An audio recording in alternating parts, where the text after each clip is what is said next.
let's get right into it. There's a lot going on in the world. Let's get it started. Let's get it twisted. As soon as my last night, as soon as my internet got attacked, okay, as soon as my ISP was destroyed, and I went offline, Iran launched a barrage of missiles into Israel, which is, I guess, expected at this point, you know? And this is coming after there was a whole will they, won't they style ceasefire that was released in the most unceremonious ways possible, in the strangest ways possible. Donald Trump didn't make it clear what the ceasefire was looking like. None of the people involved, none of the parties involved actually officially signed off on said ceasefire. It was basically as though Donald Trump came off the phone and was like, "I'm doing a ceasefire. Enough, cut it out now." And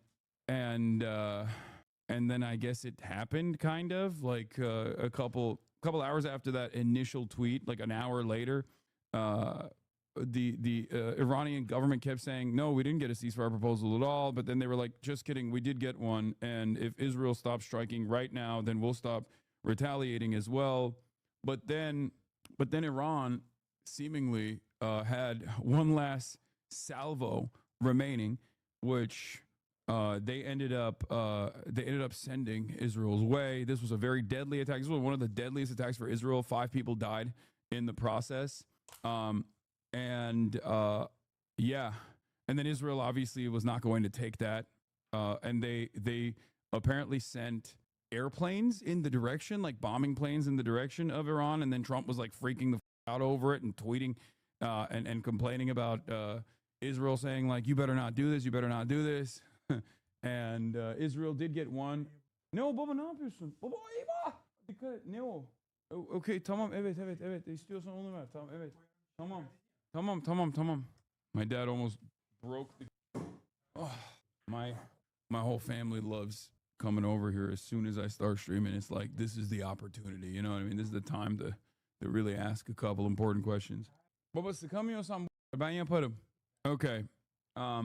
But yeah, let's do it. Let's get it twisted. Let's get it poppin'. Here is what's happening right now. Here's the latest. Trump rants at Israel and Iran as ceasefire is violated within hours. Greatest ceasefire president of all time. Greatest peacekeeper president of all time. Spectacular show, sir. You done did it again. Once again, sir, you are saving the world. Thank you for the ceasefire. Fragile and still hanging in the balance.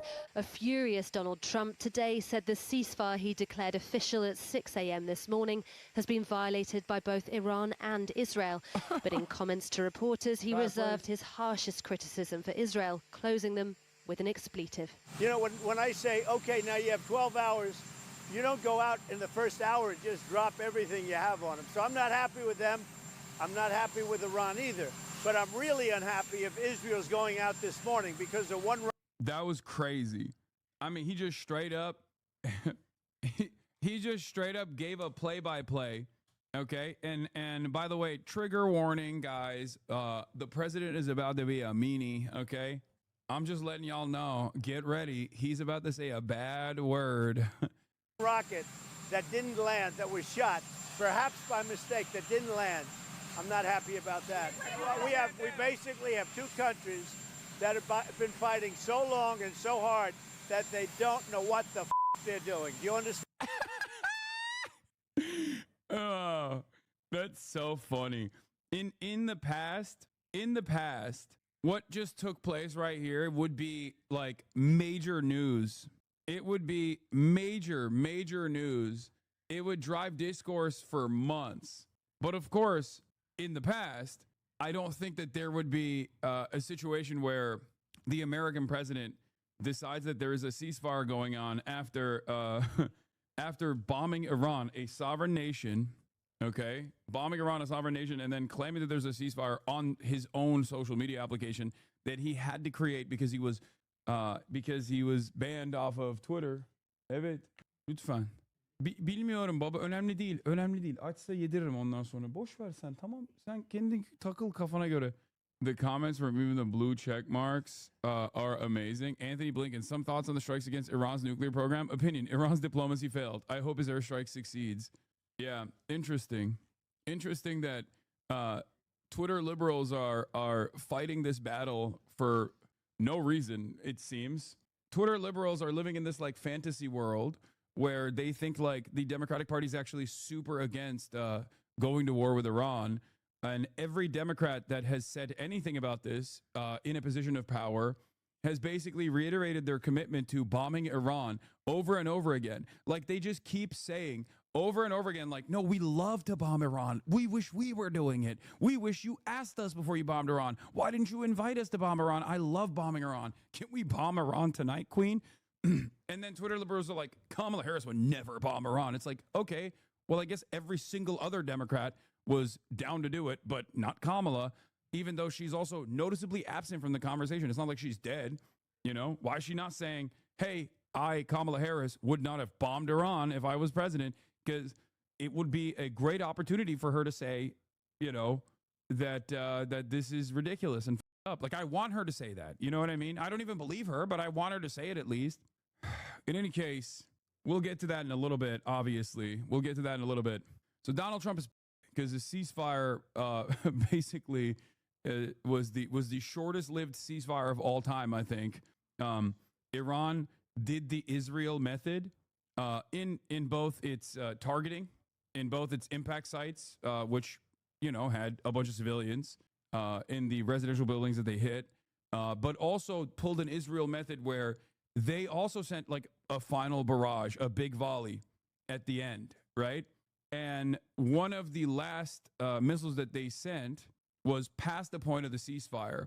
Now, there might be a different mindset here. It's like, is it about when the missiles get sent, or is it about the missile impact time? Because if it's about the missiles being sent, then like technically there was only a couple that were sent after the ceasefire period started. In any case, you know, they were trying to hit a buzzer beater, I guess. I don't know. But that's like what Israel does all the time. Israel did this with Lebanon. If you recall, they literally did the most aggressive pummel, the most aggressive volley on their way out of Lebanon. And then they kept shooting at Lebanese villagers while they were withdrawing from Lebanon.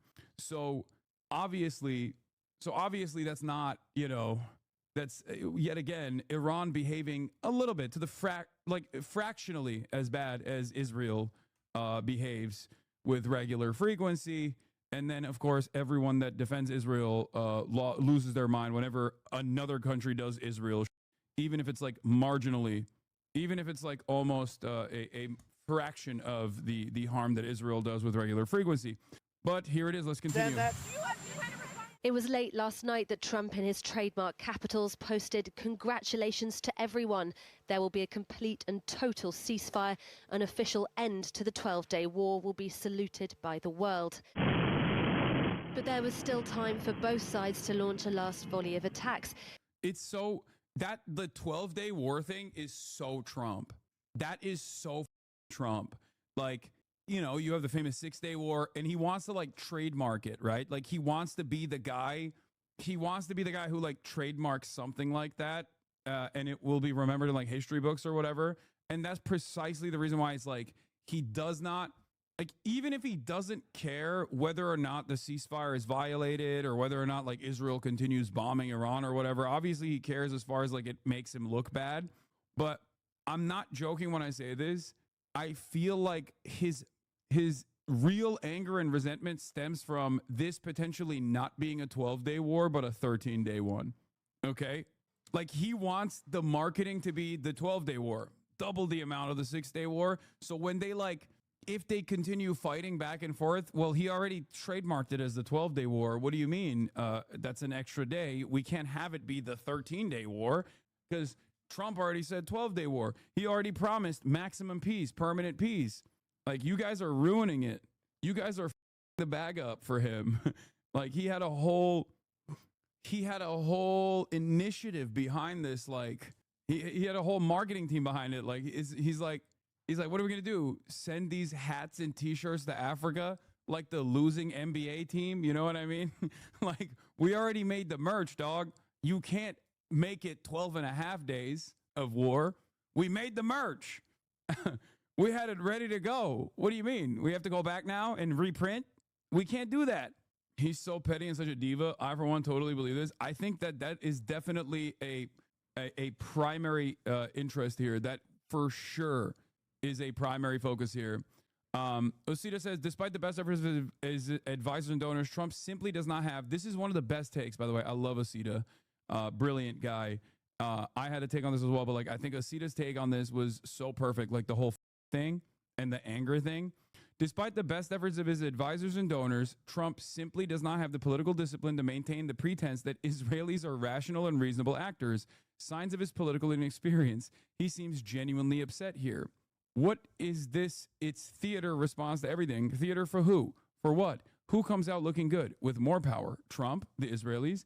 Do you think the Israelis need a permission structure to do strikes here? That Trump knows what he's doing? Oh, it's theater. Oh, it's fake. Anytime anything at all happens. All right, then explain. Lay out the analysis or shut up. Osita is 100% correct. Trump understands the dynamic between America and Israel, okay?